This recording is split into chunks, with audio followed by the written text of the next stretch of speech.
What up, awesome viewers?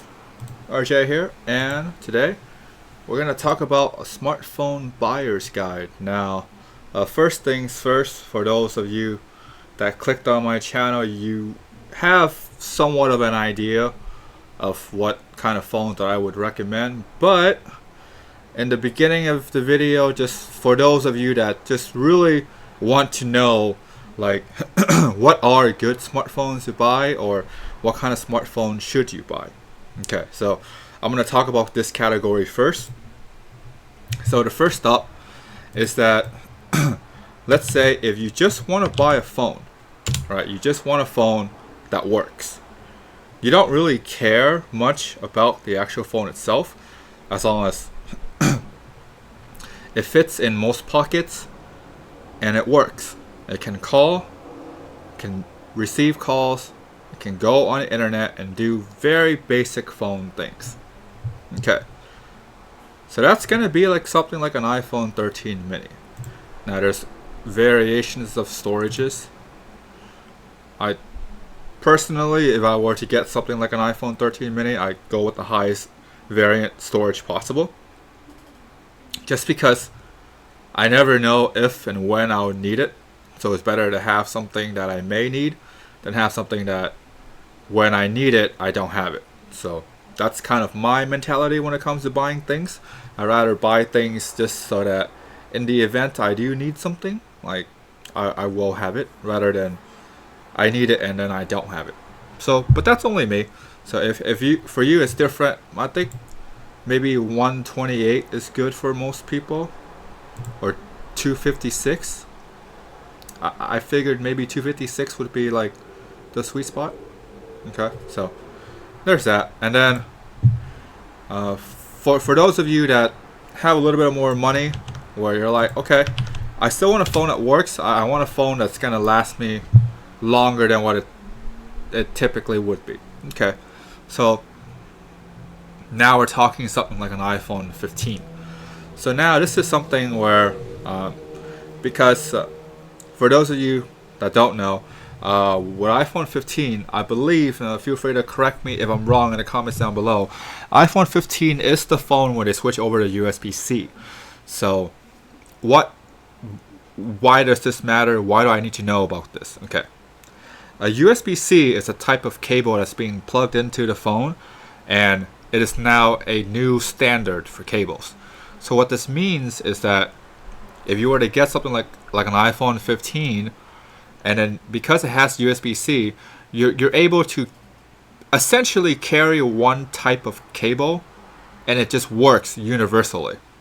So that's the advantage of an iPhone 15 versus an iPhone 13. Because in an iPhone 13, you have Lightning connector, which is a more outdated form of cable.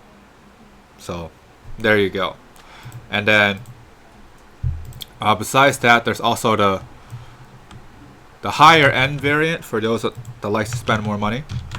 Then you also have the 13 Pro Max, which is the highest end variant of the 13.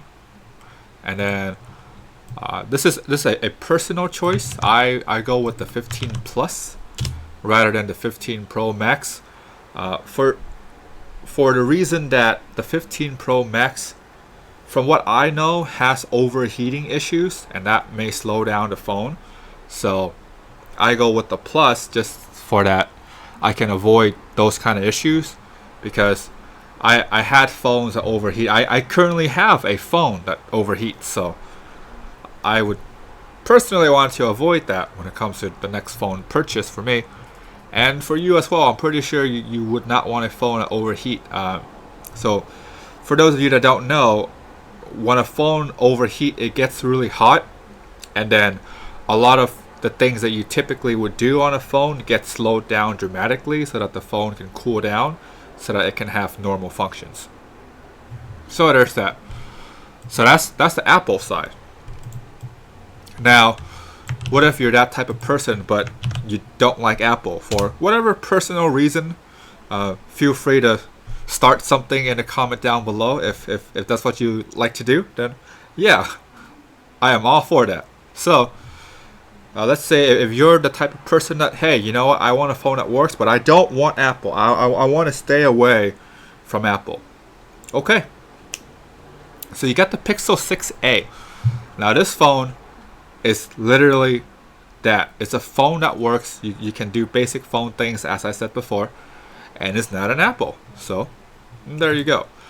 And from there, if you want something a little bit higher end, you can still stick with the Pixel lineup and get the Pixel 8 or the 8 Pro, depending on how much money you want to spend.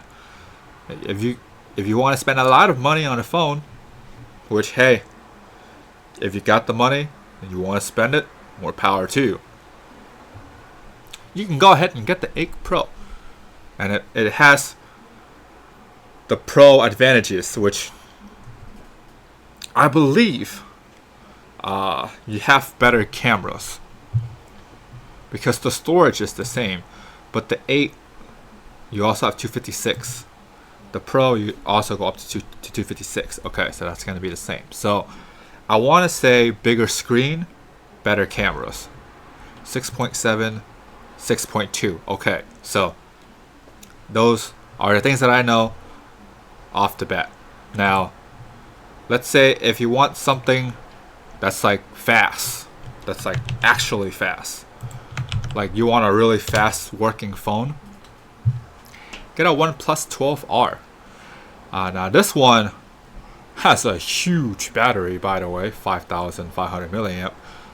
It's got 80 watt fast charging, which actually charges really fast. Now, when it comes to phones like this, I am going to think that you're a different type of consumer now. Now you're into the more like the more of, you know what you want. You've been around the phone market for quite some time, and then now you're kind of curious, like, is the grass greener on the other side? So now when we're talking about something like the OnePlus 12R, we are talking some really sweet specs. What is the chip? Why don't they give you the chip in here? Okay, so because they don't give me the chips, I'm gonna have to find the chip. This one is a, let's confirm. This one is 8 Gen 2. Oh, this is a sweet chip. Yeah, this is the one that I would get to. It's 8 Gen 2. So I believe maybe the 8, not the 8, the 12 is the 8 Gen 3. Yeah, 12 is the 8 Gen 3. What is, so it has a chipset that's a higher performing. It's gonna have a lower battery capacity. I don't understand that. Okay.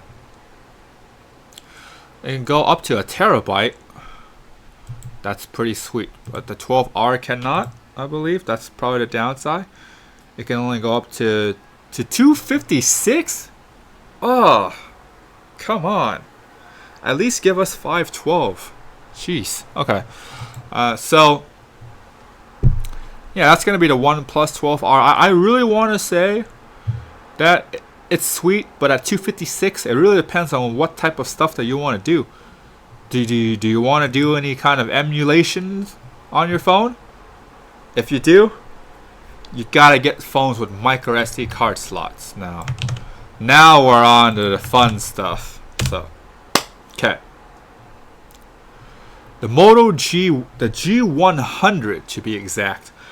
Now this one has the Snapdragon 870, which I honestly believe it's like a good enough chip. It's basically, if you like the Pocket Now from Ambernick, no, not Retroid, the Retroid Pocket 4. I believe so. Retroid Pocket 4. Yeah, Retroid Pocket 4. Because that one has the Dimensity 900. I want to say. G77. Man, they do not specify. Okay. But I remember when I was looking at it, now this one has a D1100. This one has the Retroid Pocket 4 has the D900. Now, we're looking at a Snapdragon 870.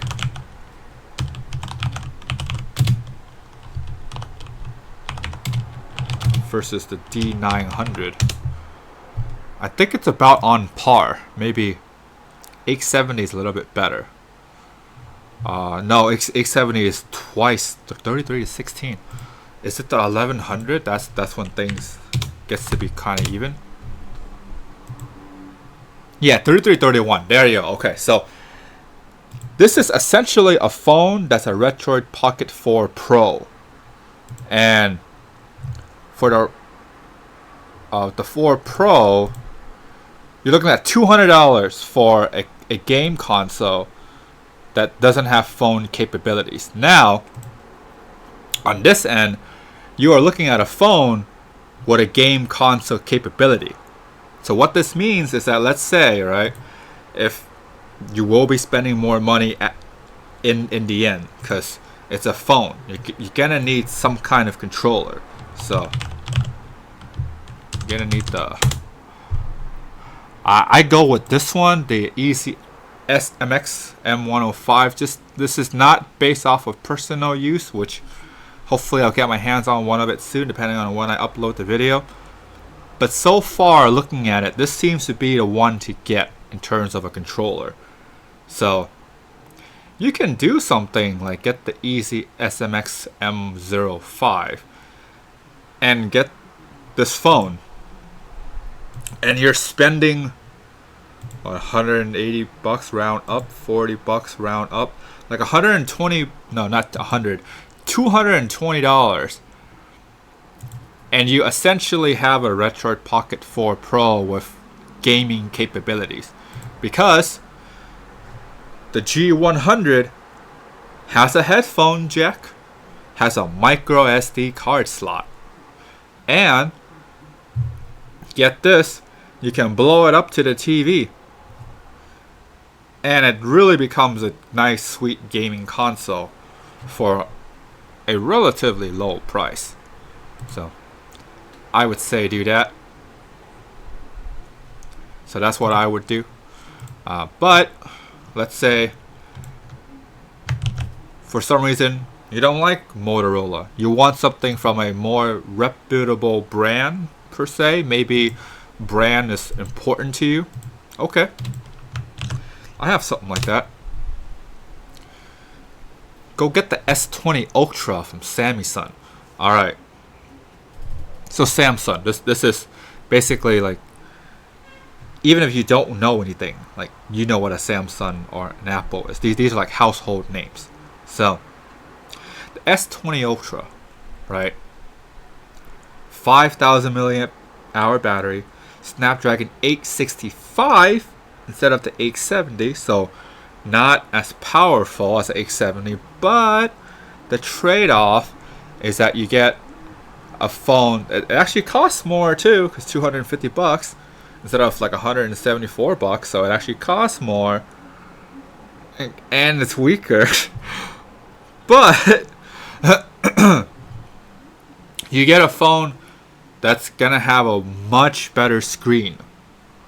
Like the screen quality on the S20 Ultra, it's gonna be much better in terms of, because this is the Super AMOLED screen, and let's not forget the Moto G100 when it was new, it was kind of like a mid-range phone when it was new.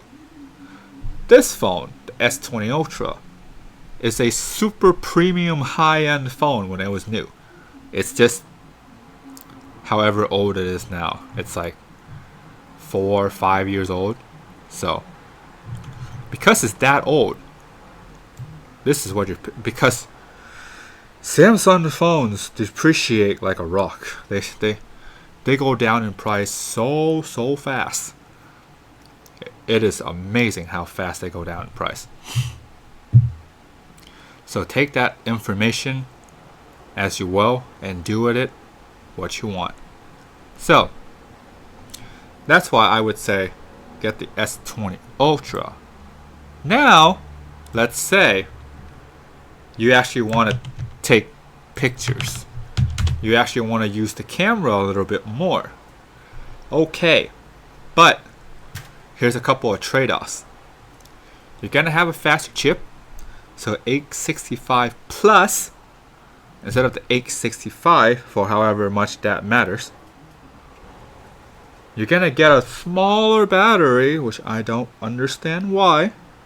4,500 milliamp instead of 5,000.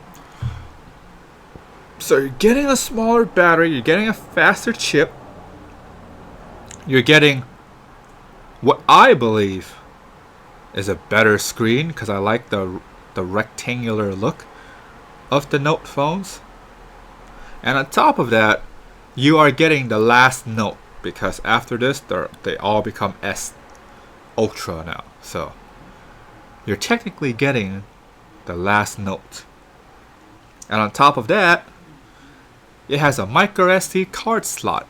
So that's where the emulation thing comes in. So there you go.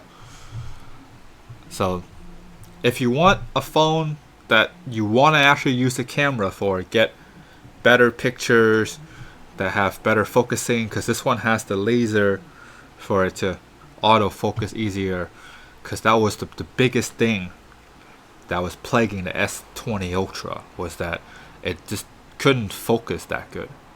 But now the Note 20 Ultra does, and you are paying $60 more for that ability. So there's that. So now we're talking about a lot of people's favorite phones now. This phone has rise up in popularity by, I believe, a few YouTubers that really kind of pushed this thing over the edge. So the V60 Thin Q 5G. Now this phone, what makes it very unique is because you can have it with a dual screen case. It is possible to buy the, well, hopefully not that much money, but it's possible to buy a case to go with the phone to have it become a dual screen phone. Kind of like a Surface Duo or something like that. Very, very good if you want to play a Nintendo DS emulation, I would say. This is by far one of the top options besides getting the Surface Duo itself. Because this has a micro SD card slot and it's got a headphone jack. So it's a sweet combination because you have this 865 plus a headphone jack plus the micro SD card slot. So that's pretty freaking sweet, not gonna lie. Is it $300 when you could? Because let's be honest here, at this price point, $50 is a huge deal. Because we're talking like this is the low barrier to entry. Like this is like the budget phones here. So $50 is a huge deal. So is $50 worth it for the headphone jack and a dual screen option? Now, I'm gonna let you decide, because I can't decide for you, because it's pretty hard for me to actually decide myself. But so if you're looking at the V60 Thin Q versus like an S20 Ultra, is it worth it? Do you use headphones a lot? Do you use wire headphones a lot? Because that's going to be one of the key things. And also, for an extra $10, because this is $310, you can have an S Pen and arguably a better camera. So however you want to argue, whatever stuff you want to start in the comment section, let me know. Put it down there. I'm all for it. So there's that. So now We're gonna talk about the big leads. We're gonna talk about the emulation phones on the high end. Okay.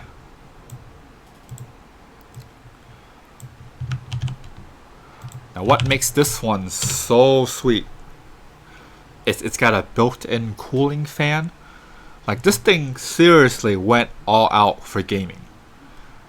Because it has the 8 Gen 3, has 512 gigs of storage, not expandable, because if it was, I would have bought it. Because that was the only thing that's preventing me from not getting this phone. Was that the storage was not expandable, and I mean is not expandable. But you are getting a lot for that trade-off. You're getting a high-end chip with a built-in cooling fan, 80-watt charging, 120 hertz, 6,500 milliamp hour battery. That is sweet. Let me see if what is the regular one? Also 6,500 too? Yeah. So okay.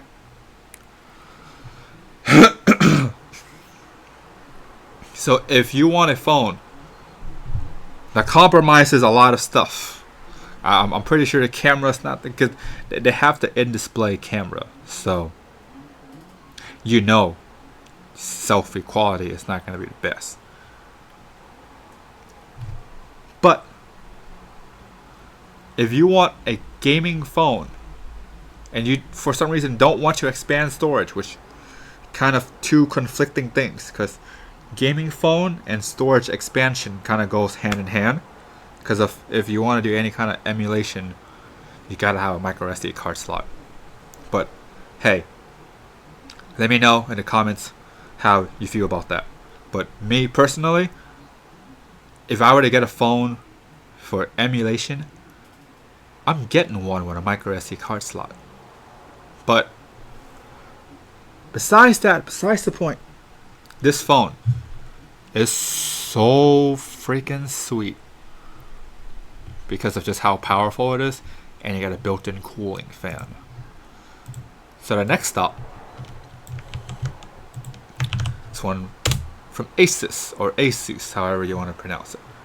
This one is a gaming phone, but it's more of like I want to appeal more to the mainstream gaming phone. So you don't have the in-display camera. I don't think the battery is as good or as big. Let me check.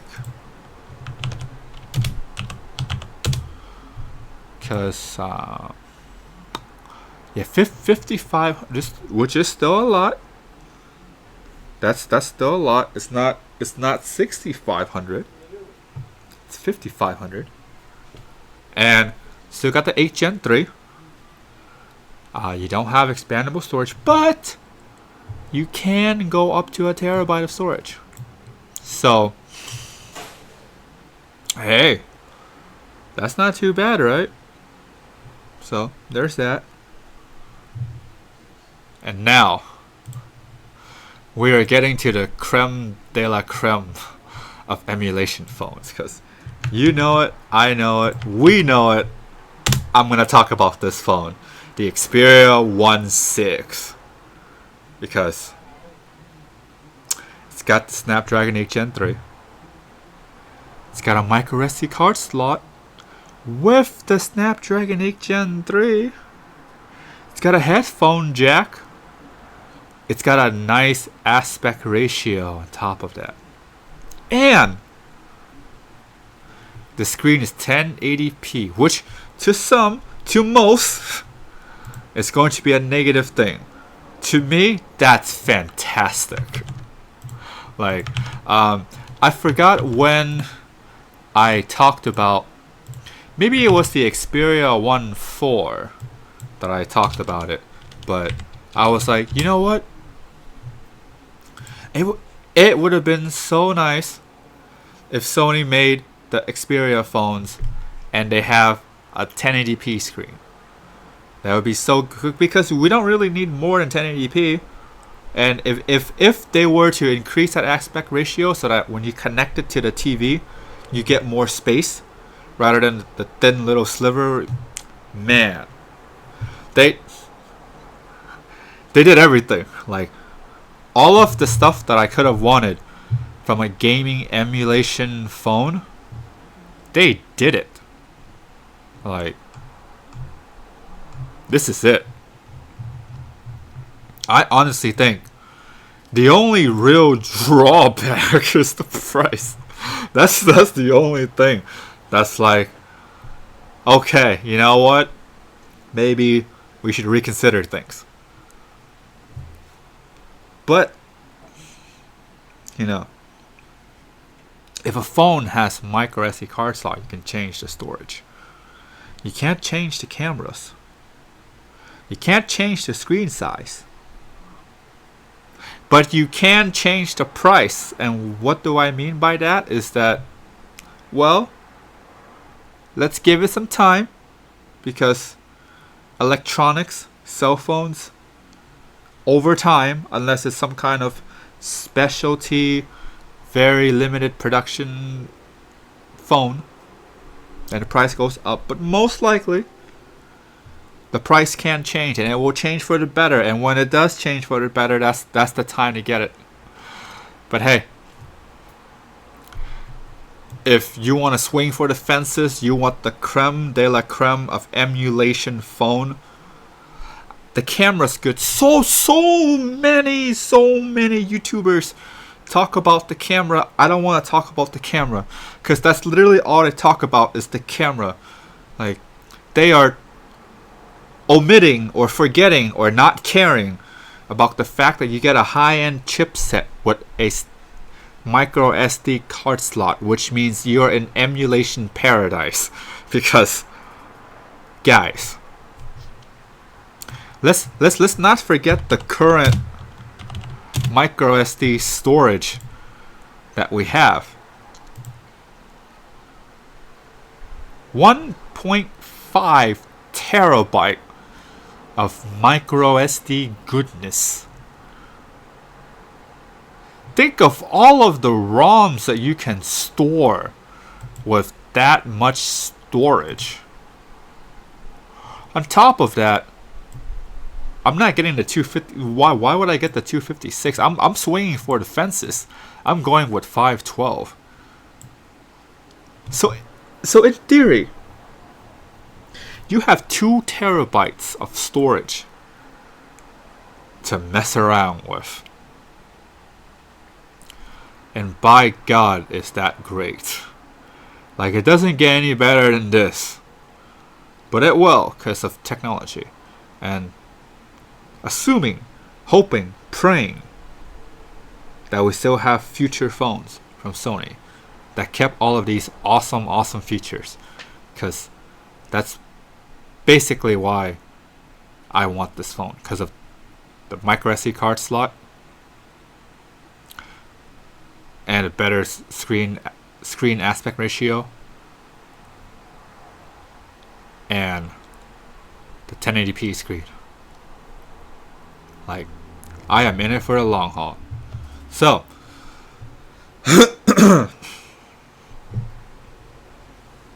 we can't forget there's a whole nother segment to the phone market.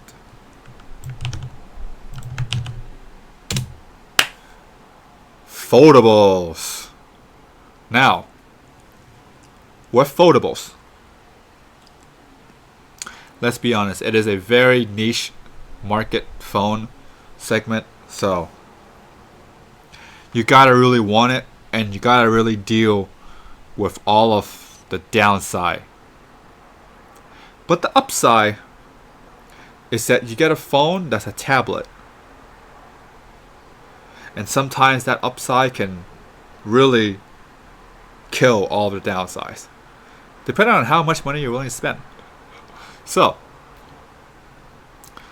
in the event you do want a foldable, but you don't want to spend that much money, get the Z Fold 3. It's about $450. That's not too. That's honestly, that's really cheap considering that it's a foldable.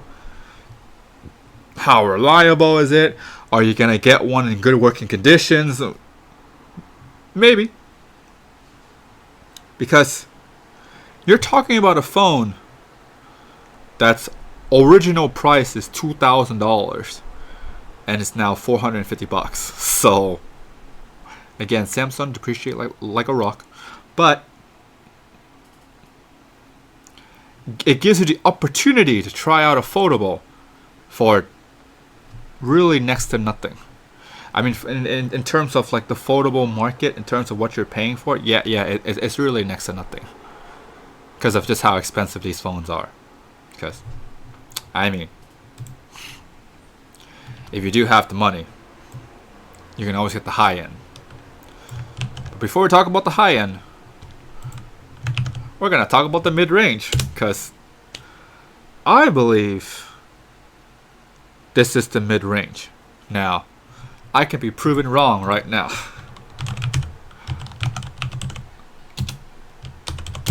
$888 versus Tensor G2.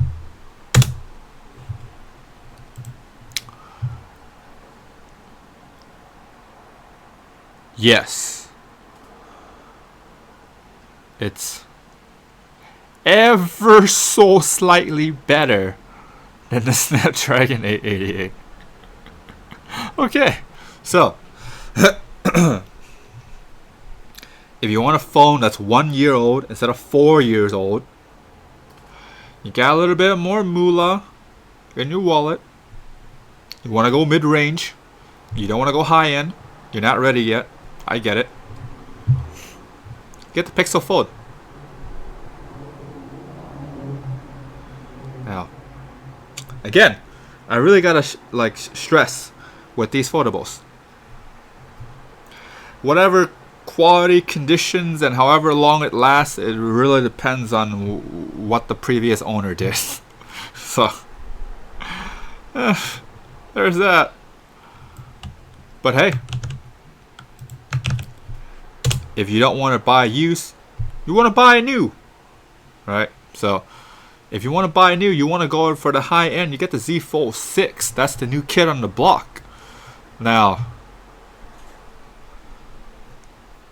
if you don't have a foldable whatsoever, get this. Like 7 years of OS updates.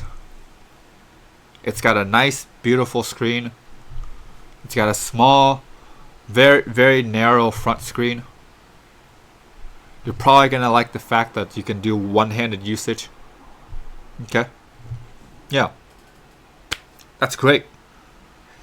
But if you have any previous Fold, maybe the Fold 1, I can see you justifying that. But if you have any previous, especially if you have the Fold 2, you're going to be like, hey, my battery just shrank. What happened? So, yeah. If you have the previous Fold from Samsung, you're going to be like, hey, why am I paying all this money for? So, but that's neither here nor there. But hey, you want to do the high end, the new kid on the block, it's blue, it's nice, it's good stuff. You'll pay good money. But is it worth it? Let me know. And the darling, the one that I like the most so far, it's the OnePlus Open. So, let's talk. Coming from the Z Fold 3, the OnePlus Open is pretty much everything I want the upgrade to be except for the storage. I want better battery life. Yeah, 4400 to 4800. Better battery. I want a bigger front screen. Yeah, you got it. Bigger front screen. I want a bigger screen when it opens up. Yeah, you got it. It's a bigger screen when it opens up. I want better cameras, because why not? I spend a lot of money. I want a better. Yes, you will have the better camera. It's the upgrade. This is the next phone to get if you have a previous foldable. This is the next foldable to get. And better yet, if you're someone like me and you gotta have 1 terabyte, you gotta have it, because you're also an emulation gamer and you're into foldables. Oh, that's tough, but it's doable. You go get the Apex, because that has the terabyte. That price can be reduced, because this price is very, very intimidating, but it can be reduced. Reduce how much? That's up to you. What are you trading in? So there's that. Alright, so that is my buyer's guide. Hopefully you find this helpful. Hopefully I tell you something that you don't already know. That's my goal. Am I gonna make more? Yes. This was so fun. Like I had a lot of fun making this video, and just for the pure fact that I now have a setup where I can talk through a microphone instead of using my phone screen and not have these huge black bars.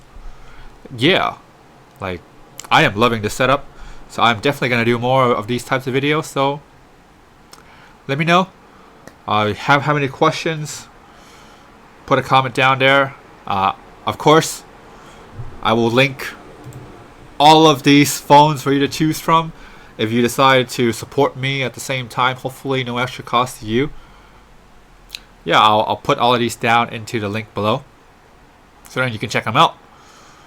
And if you're new to the channel, if this is your first video, hey, welcome. Nice to meet you.